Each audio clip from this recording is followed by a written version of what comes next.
மக்களவையில் எதிர்க்கட்சிகளின் தொடர் முழக்கம் காரணமாக அவை மதியம் 2 மணி வரை ஒத்திவைக்கப்பட்டிருப்பதாக அண்மை தகவலை பார்க்கிறோம். 100 நாள் வேலை திட்ட பெயரை மாற்றுவதற்கு எதிராக எதிர்க்கட்சிகள் தொடர்ந்து குரல் கொடுத்து வந்தன. இந்நிலையில் எதிர்க்கட்சிகளின் அமளியால் அவை மதியம் 2 மணி வரை ஒத்திவைக்கப்பட்டிருக்கிறது. முன்பாக காங்கிரஸ் எம்பி பிரியங்கா காந்தி, சசி தரூர் ஆகியோர் இதற்கு எதிர்ப்பு தெரிவித்து பேசியவற்றை நாம் பார்த்தோம். திமுக எம்பி TR பாலுவும் இதற்கு எதிர்ப்பு தெரிவித்து பேசியிருந்தார். அவர்களுடைய எதிர்ப்புக்கு பதில் அளிக்கும் வகையில் மத்திய அமைச்சர் கிரண் ரிஜிஜுவும் உரையாற்றியிருந்தார். இந்நிலையில் எதிர்க்கட்சிகளின் தொடர் அமளி காரணமாக அவை மதியம் 2 மணி வரை ஒத்திவைக்கப்பட்டிருக்கிறது. அண்மை செய்தி.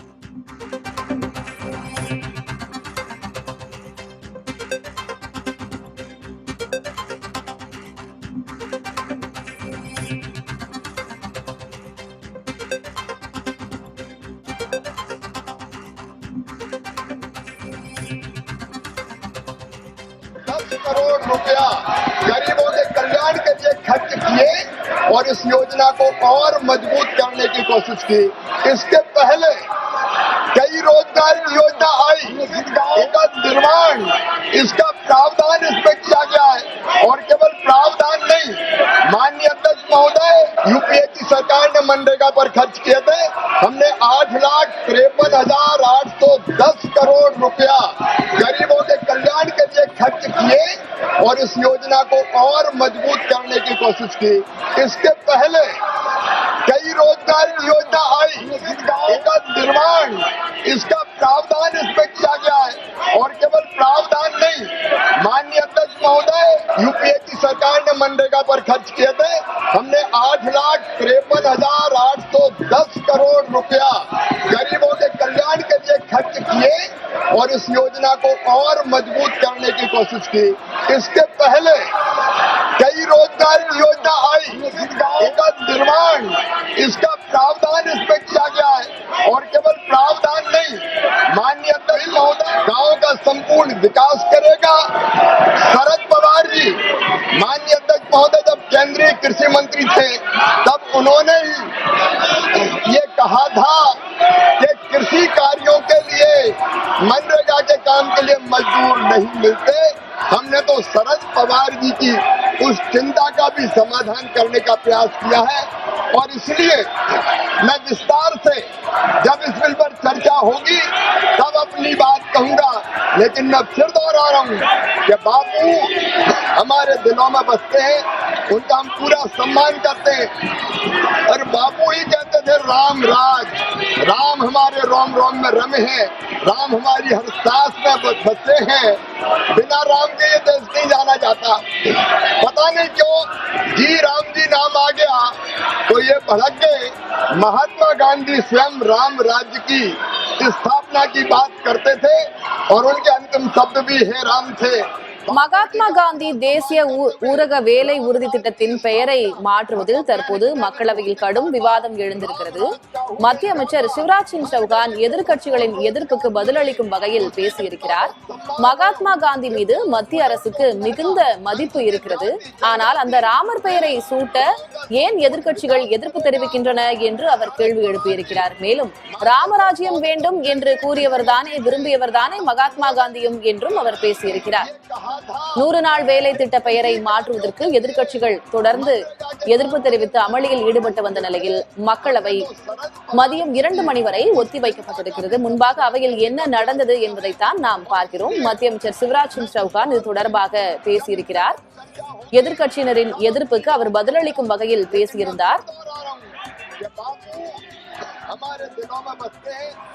ராமராஜ்யம் வேண்டும் என்றுதானே மகாத்மா காந்தியும் விரும்பியிருந்தார். அந்த ராமரின் பெயரை திட்டத்திற்கு சூட்டுவதில் எதிர்க்கட்சிகளுக்கு என்ன பிரச்சனை, ஏன் எதிர்ப்பு தெரிவிக்கிறார்கள் என்று அவர் பேசியிருக்கிறார். கூடுதல் விவரங்களை வழங்குவதற்காக டெல்லி தலைமைச் செய்தியாளர் கணபதி இணைந்திருக்கிறார். கணபதி, என்ன நடந்தது? சசி தரூர் MP பேசியதை பார்த்தோம், அதே போல பிரியங்கா காந்தி, TR பாலு ஆகியோர் பேசியவற்றை நாம் பார்த்தோம். சிவராஜ் சிங் சௌகான் என்ன பேசினார், அதுக்கப்புறம் என்ன நடந்தது? ஊரக வேலைவாய்ப்பு உறுதி திட்டத்துக்கு மகாத்மா காந்தியின் பெயரை நீடிக்க வேண்டும், அவரது பெயரை மாற்றக்கூடாது என எதிர்க்கட்சிகள் மிகவும் உறுதியாக இருக்கின்றன. ஆகவேதான் மக்களவை ஒத்திவைக்கப்பட்ட பிறகும் அவர்கள் நாடாளுமன்ற வளாகத்திலே தற்போது ஆர்ப்பாட்டம் நடத்தி கொண்டிருக்கிறார்கள். கைகளிலே பதாகைகளை ஏந்தி மகாத்மா காந்தியின் பெயரை மாற்றக்கூடாது என முழக்கங்கள் எழுப்பி வருகிறார்கள். அந்த அளவுக்கு இந்த நடவடிக்கைக்கு கடும் எதிர்ப்பு தெரிவிக்க வேண்டும் என அவர்கள் முடிவு செய்திருக்கிறார்கள். விக்சித் பாரத் ஜி ராம்ஜி என்று சுருக்கம் வரும் வகையிலே இந்த மசோதாவின் பெயர் சூட்டப்பட்டிருப்பது எதிர்கட்சிகளுக்கு கடும் எதிர்ப்பை தெரிவித்திருக்கிறது, உண்டாக்கியிருக்கிறது. இதை தவிர தமிழகம் உள்ளிட்ட கட்சிகளை மாநிலங்களைச் சேர்ந்த நபர்கள் மசோதாக்களுக்கு ஏன் ஆங்கில பெயர்களை சூட்டாமல் எதற்காக ஹிந்தி பெயர்களை சூட்டுகிறீர்கள் என்ற கேள்வியையும் எழுப்பியிருக்கிறார்கள். ஆகவேதான் அனைத்து மசோதாக்களும் கடும் எதிர்ப்புக்கு உண்டாகின்றன. இதற்கு முன்பாக காப்பீடு தொடர்பாக மசோதா தாக்கல் செய்யப்பட்ட போது அதன் பெயரும் ஹிந்தியில் இருந்து எதிர்ப்பு தெரிவிக்கப்பட்டது. மகாத்மா காந்தி ஊரக வேலைவாய்ப்பு உறுதி திட்டத்தை பொறுத்தவரை 100 நாட்கள் வேலை என்பதை அதிகரித்து நாங்கள் 125 நாட்கள் உறுதியாக வேலை வழங்குவதாக நாங்கள் இந்த மசோதா மூலமாக நடவடிக்கை எடுக்கிறோம் என மத்திய அமைச்சர் சிவராஜ் சிங் சௌஹான் தெரிவித்திருக்கிறார். மேலும் நீங்கள் சொன்னது போல ராமருடைய பெயருக்கு ஏன் எதிர்ப்பு தெரிவிக்கிறீர்கள் என்றெல்லாம் கேள்வி எழுப்பியிருக்கிறார்.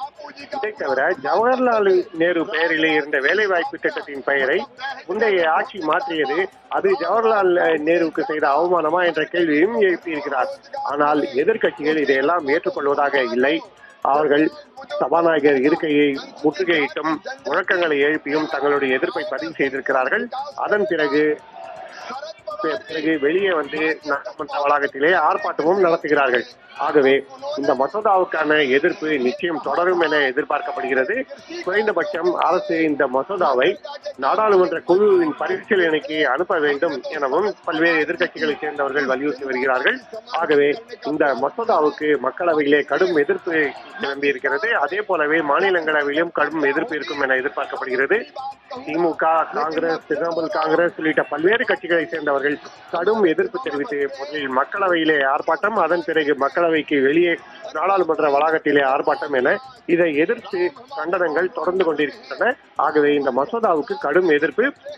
நிதி சுமையை ஏன் அதிகரிக்கிறீர்கள் என்ற கேள்வியும் பல்வேறு மாநிலங்களைச் சேர்ந்த பிரதிநிதிகள் எழுப்பியிருக்கிறார்கள்.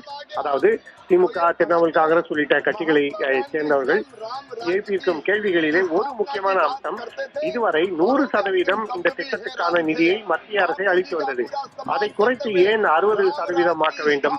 40% மாநில அரசுகள் கொடுக்க வேண்டும் என்பதால் அவர்களுடைய நிதிச்சுமை மேலும் அதிகரிக்கிறது. வருடத்துக்கு 32,000 கோடி ரூபாய் கூடுதல் செலவிட வேண்டியிருக்கிறது. ஆகவே இந்த மசோதாவுக்கு நாங்கள் கடும் எதிர்ப்பு தெரிவிப்போம் என பல்வேறு கட்சிகளைச் சேர்ந்த நாடாளுமன்ற உறுப்பினர்கள் தெரிவித்துக் கொண்டிருக்கிறார்கள். நாம் பேசிக் கொண்டிருக்கும் இந்த நேரத்திலேயே நாடாளுமன்ற வளாகத்திலே ஆர்ப்பாட்டம் தொடர்கிறது. பிரியங்கா காந்தி ஆகியோர் தலைமையிலே நாடாளுமன்ற வளாகத்திலே ஊர்வலமும் நடைபெற உள்ளது. மிகவும் முக்கியமானது ஒரு விவாதம் நடைபெற்றிருக்கிறது. அவையும் ஒத்திவைக்கப்பட்டிருக்கிறது. பார்க்கலாம் 2 மணிக்கு மேல் என்ன சூழ்நிலை என்பதனையும் நாம் பொறுத்திருந்து பார்க்கலாம். உங்களுடைய தற்போதைய விவரங்களுக்கு நன்றி கணபதி.